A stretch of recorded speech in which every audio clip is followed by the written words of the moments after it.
Hello and welcome to this edition of Inside Tacoma. I'm your host, Randall Lewis. Our guest for our conversation today, Governor Jay Inslee. Thank you and welcome. Thank you. Good morning. Beautiful morning. We like having you here. And you're kind of on TV a lot these days. I see you when I flip the dial and there's the governor. You try to escape when you see me. No, we wanted you here to talk about some stuff other than politics. We want to talk about Washington State for a while.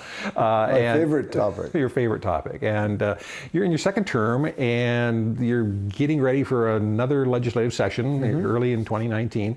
I know because I work in legislative stuff that right now you're preparing a budget that has to come out in December. Right. And so what kind of initiatives, anything new that you're going to be proposing that, I know you don't want to share anything with us here in October, but where do you see the priorities that you're going to be wanting to look at for the budget for the next year? Well, we are excited about the upcoming session because we have both challenges and exciting opportunities coming up in January. So I'm really looking forward to this session. There's a number of things that I'm very hopeful we can make progress on. Mental health and our ability to provide mental health services for our citizens. We know we need to make progress on that. We know the demands are much more increasing. We have more and more people who need mental health in our system, and we need to find a way to deliver it in a way that is more advanced and more up to the current science of what really works, including have ability to provide mental health where people live in more community-based settings. So this is going to be something I hope we can have some real success on. We need to continue our efforts educationally.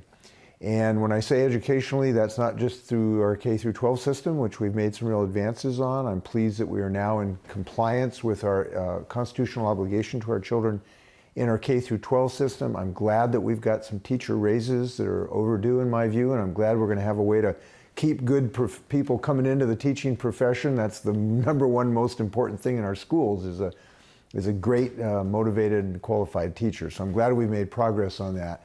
But there's some other things I'm very hopeful on in early child education. So our students are ready when they get to kindergarten and first grade.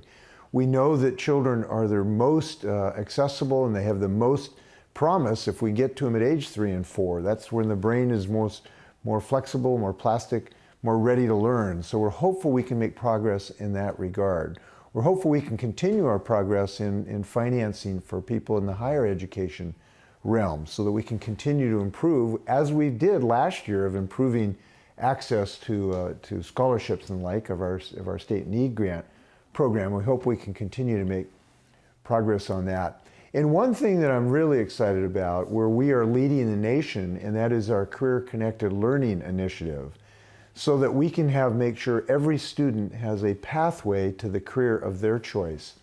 We've sort of, we've been so concentrated on our college path to success, we haven't really given as much credence and hope to students who want to have a career that may not require a 4-year or even a 2-year degree.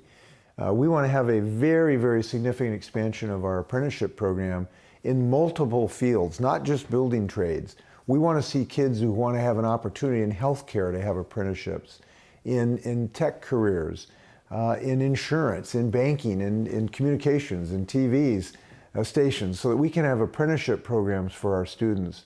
We've made a mistake, I think, for years telling our kids that they're failures if they don't get a 4-year college degree. There are many opportunities for great living wage jobs that our students can be excited about. So we're leading the nation on this, and we're going to take our next step this year. So there's 4 things that we want to make progress on, and then there's so many others. Our homelessness crisis remains a challenge for us. We've got to really continue our effort, and the state is a partner with local communities in a variety of ways to improve our way to deal with the homelessness problem. We know that mental health is intrinsically related to that, so our mental health efforts and our homelessness efforts kind of go hand on hand. So there's a short list. I know there's many other things we can talk about. Right, it's a long session, and the budget writing one. I just have to ask a question, because in the past several sessions, going back to even your predecessor as governor, governors had to prepare 2 budgets because there was the here's what we can do if we don't raise any revenue kind of budget, and here's what we'd like to do, but it'll require some revenue. Economy's in pretty good shape right now in Washington State. Are you planning to do that kind of a budget per president, where you're going to have, a no revenue growth and a revenue growth budget? So that's a state secret. We don't allow any state secrets out. We're a very tight ship in that regard. But I can tell you that our state is a great irony because we have the best economy in the United States, 2 out of 3 or 3 out of 3 in the United States. We're proud of that. The expansion that's going on because of our innovative economy is something that other states are very envious of. We have 65,000 people moving here to help build Washington State of this new economy. And we're very excited about all the economic growth we have. But the fact is, and this surprises a lot of people, is that we have a revenue structure that undergirds and supports our services that does not keep pace with this growth. So you ask about some of the things we wanted to do: increase mental health, increase early child education, better access to higher education, more help from the homelessness. Unfortunately, the revenue engine that provides those services doesn't even finance existing level of services. So we're going to be underwater, so to speak, in our operating budget of something to the order of about $1.5 billion or more before we spend any new investment in these other things that we know we need to do. Wow. So the fact of the matter is we're going to have to make some tough decisions just to keep the doors open and the lights on in existing level of services. And the reason is we have the world's leading economy for the new century with last century's revenue structure to support it, because we have a system that is built on the old economy. Well, this is a new economy. We have a new economy that's based on services. We have an economy based on online sales. And it's just built from kind of a Model T structure that's not keeping pace with the demands of the state. And I wish it were not easier. It'd be a lot easier if we could think just about how to finance new services. We have to figure out how to finance an existing level of services just to keep the state parks running and the state patrol on the roads. And we're going to have to think about how to finance those first before we take the next steps. We haven't decided at the moment on which options to pursue, but we'll be talking to everybody, and I hope everybody can help out on that. All right. I have to ask because Western State Hospital is here in Pierce County. It's certainly an employer of a lot of folks. Mm-hmm. It provides lots of services, but it's been in the news a lot lately about staffing issues and salaries, not being able to attract people to work there because of the salaries. Now, you mentioned the mental health is clearly one of the priorities that you'll be looking at in the next legislative session. So I'm guessing that staffing and salaries at Western State and operations and perhaps even changing some of how it works, because you mentioned more community-based programming. Mm-hmm. Can you talk about what your view is of how the state will address the challenges it's got there? Well, we have some sort of short-term and long-term goals at Western State. First, the short-term, we have some sort of short-term needs. We have to improve the safety of staff at Western State. We've had some assaults by patients on our staff members, which are very troublesome to us. So we're doing things at Western State literally as we speak. In fact, I just got off the phone this morning with the CEO of the hospital to improve staff safety in this regard. So we got to do some things. We're putting up plexiglass windows to protect nursing stations. We're doing new training so that everyone can have an advanced level of security training to make sure people are trained up as much as possible. And then we're continuing to try to build the staffing levels. We have been successful because, frankly, I've been insistent on it that we get more staff so that we can get back up to the staffing levels we need. During the recession, the staffing levels were gutted. The hospital was gutted. Since then, we've been building up that staff. And we have been successful. I think we have something like maybe more than 300 new staff working at Western because it's been seriously understaffed. And the reason we've been successful is, number one, is because I fought for improving compensation for nurses there so we could compete. Before I won my fight, and it was kind of a fight with the legislature, we weren't paying competitive salaries. So we're still building up the staffing level. That's an effort that's continuing. And the people have done a good job at Western recruiting people to try to find new talent coming into Western. And I'm continually impressed by the people who work at Western. These people care about their patients. They're highly trained. They're motivated. They have success. with all the troubles we've had at Western, I don't want to forget the fact that we have success. People leave Western and go back to their jobs and their families, and we have success. And it's something to keep in mind, because the people who work so hard at Western ought to be honored for their efforts. But we have to make long-term new reform efforts how we perform this duty of mental health services. We have to make it more community-based, rather than just one large or two large institutionals, hospitals that were really kind of an antiquated model on how you approach it. So this year we will be proposing reforms to have much more community-based systems, where the civil commitment side of Western State Hospital largely is built more in community-based, smaller institutions and homes around the state of Washington. And I'm hopeful that we have a bipartisan success in that regard. I think there's a large bipartisan recognition that we will be able to provide a higher level of service with more hope, with faster recovery, by providing this in the communities in smaller places. And then Western would become, over time, over years, this doesn't happen overnight, more of a forensic-based system of people who are in the criminal justice system, who've come through the criminal justice system in the forensic side. So that's a reform effort. So far, I think there's some good signs of bipartisanship on this effort. I just actually saw some Republicans have made this part of their proposal and their idea, and I think that's a good sign that we might have a bipartisan approach.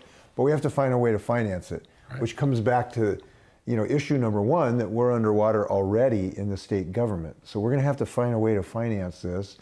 It is in the hundreds of millions of dollars, but we do need to bring this up to this century.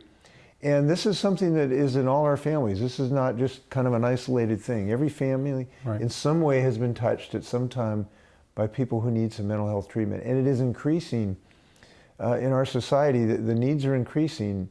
The opioid crisis, other social factors. I was just talking to our CEO, who was at a national conference, and in every state they are experiencing this. More violent patients who have more challenging psychotic conditions that sort of have comorbidity. They have drugs, they have an underlying psychosis, they've got a dysfunctional, home life. It's just clear we need to up our game, if you will, to help people through these mental health struggles. Okay. The other thing that you mentioned was a priority was K-12 and as well as early pre-K kind of activities. We saw here that while the legislature did meet its obligations under the Supreme Court's ruling, we did see a bunch of teacher strikes around, including here in Tacoma, that were largely about salary. And the school district's response was that, well, okay, but this means that we're going to be laying off these people in a couple of years because the funding formulas really hurt, that the legislature adopted really hurt certain urban districts, and there were others that besides Tacoma that were affected by the formula. We saw a letter signed by all of our legislators, Republican and Democrat, House and Senate, saying that they were committed to doing something to change those formulas. It's not a surprise that something as complex as what the legislature adopted last year requires some tweaks coming in the following year. That happens with public policy. It's not always perfect the first time you do it. But you see that as a priority in the next session, is fixing this thing so that urban growing districts like Tacoma get a fair share with the formulas? I think you're going to see a discussion of this, and I think what you said at the outset, that it is not surprising that we would need to see continued discussion of how to refine and improve this system. Anything this complex, you should expect that the first iteration is not going to be chiseled in stone. We're going to continue to make refinements to it. I think those refinements, I'll mention some of the things that I think need discussion. One, some of the special education funding streams and how that affects special education in individual districts. We have over 200 districts, and each one has sort of some individual need. So looking at the special education stream of financing is something that I think we're going to look at. Second, I think we're going to look at refinements over time to the local funding options that are available. The concerns of places like Tacoma, there was massive new increases of state money into these school districts. We're talking billions of dollars have been improved in the state funding. So the state has improved funding for every school district from the state side. But there were limitations placed on what the local community could do in their local side, because this has always been a mixture of state dollars and local school districts that local citizens have decided on.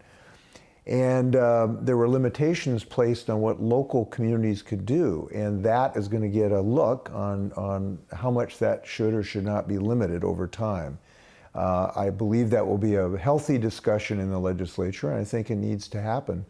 I've always been a big supporter of local decision making. I got involved in that. That's how Trudy and I got involved in public service, by passing a school bond. We had failed 6 times in Sela, in Yakima Valley, where Trudy and I lived, and we passed it on the 7th try, and there's a new high school there because of that. So this is kind of close to our family, trying to build schools and finance them, and we'll continue that effort. So yes, there's going to be further discussion about that. I have to tell you though, I'm very pleased that we had really significant pay increases for teachers. This is long overdue. I know the importance of teachers. My dad was a high school biology teacher and coach. My brother and brother-in-law and sister-in-law, all retired teachers. Oh. And I just know the centrality of having a talented teacher in the classroom. And look, we are recruiting and we're competing with Amazon and Microsoft to get these talented people into the classroom rather than working for Microsoft. Right. And to do that, you got to pay a decent salary. So I'm really glad we've made big improvements on that. It's long overdue. And I know how important this is. And I'll tell you why. One of the joys is being governor is I go around the state and I'll meet people all over the state, and they'll say, "Hey, was Frank Inslee your dad?" And I go, "Yeah." And they go, "Well, he was my teacher at South, and he was my favorite teacher, and he made a difference in my life." And it's really gratifying to hear that. And I think that when you have a good teacher, you change people's lives. And so I'm glad we've had pay increases for teachers. Yeah, I'm a big believer in that myself. I had a good teacher who made a difference for me in middle school. Good. Well, when you see him or her, tell her. I do. And so I do want to spend a little time on a topic that I know is near and dear to your heart. Not that these other ones aren't, but energy and the environment are. You wrote a book about it a while back, and so we do have some challenges. Clearly, we're seeing things that we've never seen before, where people can't go outside in the Puget Sound area in the summertime because there's so much smoke from out of control wildfires that are burning faster and more furious than they've ever burned before. We see other things in other parts of this country and other places in the world. There's clearly a problem. But focusing on Washington State, where most of the carbon pollution that we emit in Washington State comes out of the transportation sector. It doesn't come out of energy creation or industry. It comes out of people driving. Does that make it more of a challenge or less of a challenge for us to be able to deal with it? Because it would seem like it's more of a challenge because it's a much more complex kind of area for us to deal with. Is it more or less? I don't know the answer to that. Every sector has its challenges. It's more of a challenge because it's a decentralized system. When you have one industry, you can put in one new technology and replace that and clean the system up. But it's less of a challenge in the sense that we're getting such great technological changes in the transportation sector. The electrification of our cars and our buses and our fleets, delivery systems is happening very, very rapidly. And I'm pleased that some of the things I talked about, I wrote this book about 10 years ago, I co-authored a book, and we wrote about what we saw as forthcoming technologies. And I remember 10 years ago, I brought the prototype of the General Motors Volt, which was a hybrid, a part electric, part internal combustion engine, to Washington, D.C. to show it to my colleagues, to show what was coming. This was 10 years ago. And we rolled it off the truck. It didn't even have an engine in it yet. I remember my colleagues saying, "Boy, it doesn't look that promising. You don't even have an engine in it yet." But today you have, becoming reasonably priced electric cars available for the mass market in droves. And almost every single major manufacturer now has fully electric cars in their platform. And they're becoming more reasonably priced so that middle class people can afford them. That's happening very, very rapidly, because the technology is moving so fast. Trudy and I are driving a little General Motors Bolt around, and it's 200 plus mileage, and it's really quiet and fun to drive and quick. And of course, we're always under the speed limit. Right. We drive, of course. But it's interesting. I talked to a guy the other day. He says, once you have an electric car, you never go back because they're so quiet and comfortable, safe, and reasonably priced, because electricity is so much cheaper than gasoline, like 70-80% cheaper per mile. So the technology is really coming on fast. We're getting it in Washington. The electric bus capital of America is Wenatchee, Washington. It has more electric buses per capita than any other city in America, and they're finding they work really, really well. I was at Amazon last week at their sustainability conference, and they have prototypes testing fully electric delivery vehicles right now. They have 8 or 9 different ones they're testing. They believe they're going to be on the road fairly shortly. So we have a really good technological solution to this problem. It's just we've got to speed up its deployment because we're in a race. We basically are in the greatest race in human history, and that is a race to give our grandkids a shot.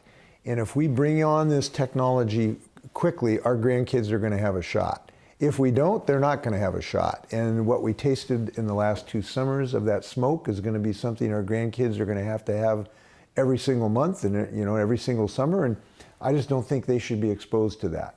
They're going to be exposed to more asthma. The asthma incidence is increasing because of the particulate matters associated with burning fossil fuels. We're not being able to grow oysters in Puget Sound because Puget Sound is becoming more acidified. The little baby oysters can't precipitate calcium carbonate for their shells. I'd like to have orcas in our future, in my grandkids' future, and they're going to be threatened with extinction because they don't have salmon to eat, because the salmon don't have anything to eat because of ocean acidification and warming temperatures in the streams. So I really think we have such a beautiful state here. Our grandkids deserve to have that state. I'm looking over shoulder at the seal of Tacoma, and looking at Mount Rainier and the waterway, and I just think this is really a beautiful place, and we ought to leave it for our grandkids. So I'm excited about these developments, and we have some policies we need to embrace to put limitations on carbon pollution, and we're working on those in our state right now. And in fact, there's a ballot initiative up this fall about that. And there certainly is a lot of folks who, whether they buy the solutions, they understand the problems. I mean, you find people of any political persuasions go, yeah, the fires were terrible. We didn't expect anything like that. Is this, and I understand why this is happening. And then you say, yeah, but would you be willing to do? They may not go there with what the solutions might be to that. But I think things like one of the advantages, I guess, of transportation sector being our biggest problem is you can kind of appeal to people regardless of their politics on that issue. I mean, I know conservative Republicans who may not vote for you for a carbon tax or anything else, but they love their electric car because it's just fun to drive, it's cheaper to operate, it doesn't need the maintenance that a gas car does.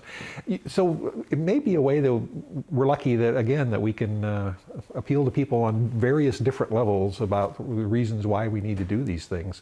And I was taken by one fact in your book that I just I had remembered and then forgotten, and then I reread it before you came on the show, was the fact that before the growth of electric cars and hybrid cars, which was about 10 years ago when the first ones were first introduced or shown, at that point, Ford Motor Company's fleet average was for miles per gallon in their cars was actually less than the Model T was when they introduced that 50 years earlier, and that was, if there was ever a statistic that showed the problems with the automobile industry, that one I think was it. Well, the first car in Washington State is in the Historical Museum here in Tacoma.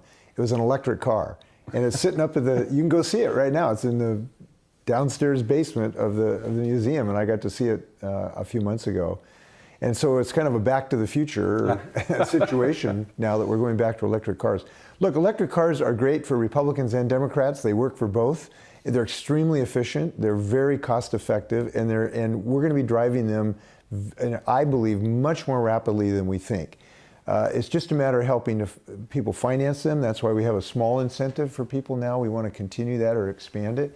We've increased our electric charging station infrastructure, so people have more charging stations. We just put a new one in at the LeMay Museum here a couple months ago. So we're building that charging infrastructure. We're leading the United States in the deployment of electric cars in our state fleet. So we have a higher percentage of electric cars in our state fleet than any other state in the country, and we'll have 50% of all our new acquisitions starting next year will be electric cars on the cars we buy for the state government, and they're cost effective. They work really well, and as I've said, we save a lot of money on gas in this regard. So I think there's a reason to be very bullish on them, but we need to continue these efforts. But again, we're in a race. We're running forward, but we got to go a lot faster if we're going to give our kids a shot. So that means we have to put some restraints on carbon pollution. We have to find a way to finance that to help families afford some of this, to get the solar panels on our roofs, to get electric cars in our garages, to increase public transportation options that are low CO2 to finance these systems, to help businesses retrofit their heating and cooling systems so they don't waste energy, to have building codes that will inspire net zero homes in buildings, which we can now build so they literally don't use energy. I mean, right now houses can be built that essentially have a hairdryer to heat them if you have adequate insulation in an air transfer system. And our building codes are inspiring that. So finding a way to finance that is important. I have been and continue to support having the polluters pay for that, and there's systems to have the polluting industries pay for that, and I am supportive of efforts to do that. And I'm hopeful that one way or another we have policies in that regard. I think they're helpful and they're cost effective. Look, people say, well, it costs a little bit of money to do these things. Well, you know, the price of inaction is very expensive as well. When your forest fires burn down your subdivision, that's expensive. When you lose your fishing industry because of ocean acidification, that's expensive. When you have rainstorms and floods, we're having much more heavy precipitation events in the winter, which cause more flooding. That's expensive. Drought to your agricultural industry is expensive when you can't grow products anymore. So if we don't do something, we're going to be paying a lot more than if we do something right now. And so I think the science is clear on that. And I'm looking forward to the day when this is a bipartisan approach. And I hope that day comes quickly because we've got to move. And unfortunately, we understand you can't depend on Washington, D.C. to help us on this. Washington, D.C. hasn't done a single thing. In fact, the president is trying to tear apart all our policies to do something about now. I testified in front of the Environmental Protection Agency just a couple days ago because the president wants to gut all of our rules that we have today that will help give us clean air. That's most unfortunate. So we know the only place we can protect ourselves is in states, and we're moving forward. Fortunately, we have other states. I've led a group of 15 other states that are moving forward on this. Thank goodness we have states because we don't have a lot of a movement right now in Washington, D.C. Well, Governor, I could tell how passionate you are, and I'm glad we got a chance to talk about that, but we are out of time now. Thank you for being here. It's been a pleasure having you. Yeah, don't forget to vote. All right. You heard it from the governor. And thank you for watching us here on Inside Tacoma.